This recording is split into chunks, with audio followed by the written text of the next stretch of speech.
Magandang araw mga kapolitika at welcome back dito sa ating YouTube channel. In this video ay ating pag-uusapan itong controversial na pagkapanalo ng Akari Chargers laban dito sa PLDT High Speed Hitters. And in this video ay papakita rin po natin itong pinag-uusapan lang na net violation daw doon sa set 5, yung pinaka-crucial na moment. Pero bago ang lahat ay huwag kalimutang mag-like at mag-subscribe muna kayo para updated kayo dito sa ating mga latest issue.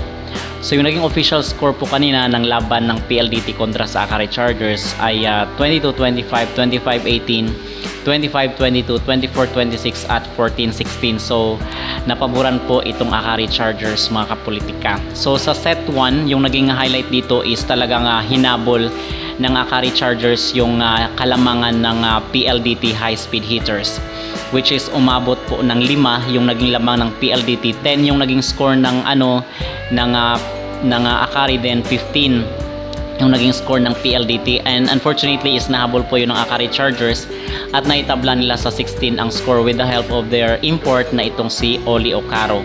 And nakagandahan kasi dito mga kapolitika sa Akari sa set 1 is talagang well distributed yung points. So ibig sabihin nun is maraming bantayan itong PLDT kung sino ba talaga yung papalo para mag-convert ng points. So ito po yung kagandahan. So naipanalo ng Akari yung laro, 25-22 pabor ito sa Akari Chargers kasi bantay sarado nga at hindi maparamdaman itong import ng PLDT na Samuelenko. Now sa set 2 naman is talagang tambak itong naging score ng Akari Chargers, 18-25, at naipanalo po ng PLDT yung laro dito with the help of their import of course na si Lena Samuelenko. And dito mga kapolitika is naging kalamangan ng PLDT sa set 2 is itong kanilang attacks. So 19 yung naging attacks ng PLDT and then 14 lang yung naging attacks ng Akari Chargers. And dito naman sa third set is talagang sa first part is lamang po itong Akari Chargers. 2 yung naging score ng PLDT and then 6 na yung sa Akari Chargers. And I thought na maipapanalo ng laro itong game nila sa third set, but all the while is nahabol po ito ng PLDT hanggang sa magtabla sila dito sa 19. So 19 yung PLDT and then 19 din yung Akari Chargers. And then all the while is naglamang itong PLDT ng 1 point, 19-20 na yung score.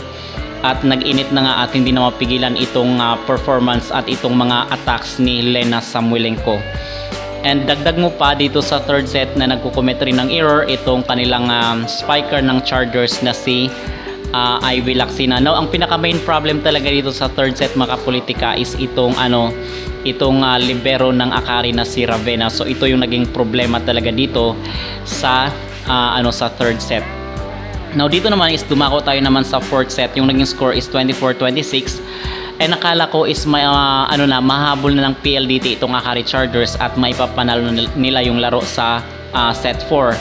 So but dito is nahabol po ng Akari itong laro with the help of their import na si Oli Ocaro. So dito is 2 yung score ng sa first part ng laro is 2 yung naging score ng Akari Chargers and then 5 na yung sa PLDT. So nahabol po yon ng Akari Chargers and then 5-5 na po yung score. So nag-tie sila sa 5 doon sa first part. And then dito is ang naging problema dito sa set 4 mga kapolitika is nabantayan itong si Oli Ocaro, itong import ng Akari Chargers, na medyo mahina siya sa receive, laging overpass at talagang napakapangit ng kanyang receive. So kung kaya sa kanya lagi landing yung bola. And then dito is nahabol ng Akari Chargers itong PLDT doon sa tatlong lamang nila. And then 8 na yung score ng Akari, then 11 na yung sa PLDT. But all the while is all along the way is nahabol po yon ng Akari Chargers sa 12. So tied sila at 12 yung Akari, then 12 din yung PLDT. And then nag-tie rin sila ulit dito sa 20. So 20 yung PLDT and 20 rin yung Akari Chargers hanggang sa lumamang yung PLDT sa 21. Kasi doon sa 15-18 is lumamang rin itong Akari Chargers. 15 yung PLDT, then 18 yung Akari. Then sa 20 na score is nag-tie sila. Then 2021 lamang na po yung PLDT.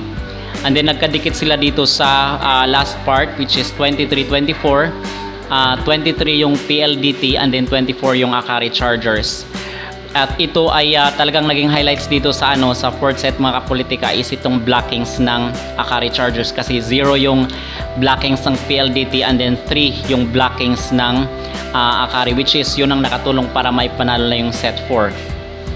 Now dito naman tayo sa set 5, kasi ito talaga yung nababalot ng kontrobersya, kasi sa unang part ng laro is talagang lumamang itong PLDT high speed hitters. Actually umabot pa nga sa 4 yung lamang, and I thought na itong PLDT talaga ang mananalo dito.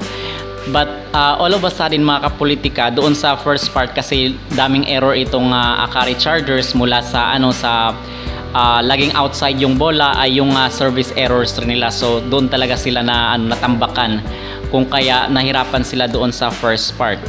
And dito naman sa middle part, which is 8-11 na yung naging score, 8 yung sa Akari, din 11 yung sa PLDT. And tranay po nila na habulin yun. Dito is nagtie sila sa 11, so 11-11 yung score. And then 11-12 pabor sa PLDT hanggang sa nagsunod-sunod na po yun, at umabot sila sa match point, which is 14. But hindi naman papayag na basta-bastang ibibigay ng Akari yun. Umabot rin sa 13-14 yung score, so 14 yung sa PLDT and then 13 yung sa 13 yung sa Akari Chargers. Now dito mga kapolitika, ang naging game changer dito sa set 5, kung kaya nadikit ng Akari yung laro, is ito talagang kanilang setter na si Cubs. Okay, but again, dito sa set dito sa end of game nila sa set 5 is parang sigurado itong si Coach Manolo na i-challenge yung net violation ng kanilang player dito sa Akari Chargers. But then again mga kapolitika, is na-deny po ito ng technical staff, at hindi pa nga pinakita talaga yung talagang video. So palang napaka-imposible naman yun. And actually nakita na nga natin doon sa mga kumakalat na mga video online dito sa social media na talagang mayroong net violation itong middle blocker ng Akari Chargers. But hindi po ito pinakita doon sa video, at talagang nilagpasan pa. And in fact, binigyan pa nga ng score itong Akari Chargers. So nagtie na sila sa 14, kasi nga pinutol daw ng PLDT itong momentum ng pinutol ng PLDT yung match in the middle of the game is pinutol ng PLDT. So talagang binigyan ng score itong Akari Chargers, which is, to be fair naman sana mga kapolitika, dito sa PVL ay talagang dapat ma-call out itong mga itong mga talagang maliwanag pa talaga sa sikat ng araw na dapat naipanalo na po ng laro ng PLDT itong laban nila kontra sa Akari Chargers. Okay, so yun po ang ating masasabi, kasi ilang beses natin itong binigyan dito ng video mga kapolitika, at ginawa ng video itong maging laban ng Creamline Cold Smasher at Akari, kasi parang ito talaga yung pinupush nila, na kung saan is dapat maglalaban-laban ito sa finals. At meron ngang iba na nagsasabi mga kapolitika na dapat daw makalaban ng Creamline Cold Smasher sa finals itong Akari Chargers, kasi pag PLDT daw ay medyo mahirapan daw itong Creamline Cold Smasher, which I doubt, kasi even nanalo itong PLDT doon sa first match nila with Creamline Cold Smasher, ay hindi naman ibig sabihin na sa sunod na match nila ay mananalo na naman itong PLDT high speed hitters. Okay, so sa tingin natin dito is itong Akari Chargers is isa sa pinakamalaking sponsor dito sa PVL. Kasi alam nyo ba yung nabalitaan na kung saan is magpapagawa daw sila ng venue para lang sa UAAP. Okay, at the same time parang sasali na nga daw itong Akari Chargers dito sa PBA. Okay, so yun yung ating nabalitaan at mga nasagap na impormasyon mga kapolitika, which means talagang meron talaga silang budget para dito sa mga palarong ito. And kayo na po ang bahalang musga, at alam nyo na po yun mga kapolitika. Okay, so talagang yung paniniwala natin na meron talagang something fishy na ginawa itong PVL dito sa pagkapanalo ng Akari Chargers. Okay, and mga kapolitika, talagang yung pagkatalo ng PLDT is nawala na nga yung confidence nila doon sa sa latter part, kasi nakita nyo naman na parang nawala na yung energy nila dahil sa pagkadismaya sa ginawa dito ng technical staff. Alright, so mga kapolitika, ano ang yung masasabi dito sa naging laro ng PLDT kontra sa Akari Chargers, na kung saan is kitang-kita base dito sa video na iyong napapanood na meron nga talagang net violation itong si Madrigal. And dapat is merong something na gagawin itong PVL to regain their integrity. Okay? So far, ito yung ating update dito sa naganap na sagupaan ng Akari Chargers versus dito sa PLDT. Mga kapolitika, ano ang inyong masasabi dito sa nangyaring laban na kung saan is naipanalo po or ipinanalo itong Akari kontra sa high-speed hitters? Mag-comment down below at huwag kalimutang mag-like at mag-subscribe muna kayo para updated kayo dito sa ating mga latest valuable issue.